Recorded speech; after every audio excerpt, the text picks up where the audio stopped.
শোনো শোনো শোনো সবে শোনো দিয়ে এমন, কিন্তু আর চচ্চড়ি নয়। পালং শাকগুলোকে বন্ধুরা খুব ভালো বাড়িতে বানানো ডালের বড়ি সর্ষের তেলে কালো জিরে ফোড়নে দিয়ে নিলাম। আধ ভাঙা করে বড়িগুলো খুব ভালোভাবে ভাজা হয়ে গিয়েছে। স্বাদ মতো নুনটা দিয়ে নিচ্ছি।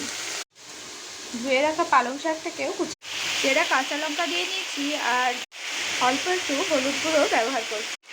মিডিয়াম টু হাই ফ্লেমের মধ্যেই যতক্ষণে ভাজাটা তৈরি হচ্ছে নুনটা দিয়ে নেওয়ার পরে ওপর নিচে পালং শাকটা খুব ভালোভাবে ভাপানো হয়ে গিয়েছে। সবজিগুলো দেখুন খুব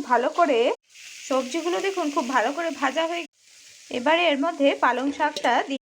এখানে আমি এত সবজি ব্যবহার করেছি, মোটামুটি একটুখানি হাই ফ্লেমে খুব ভালো করে শাকটা দেওয়ার পর সবজি দিয়ে পালং শাক ভাজাটা করবার শেষে মনে হলো শাকটা নাড়াচাড়া দিয়ে খুব ভালো করে আবার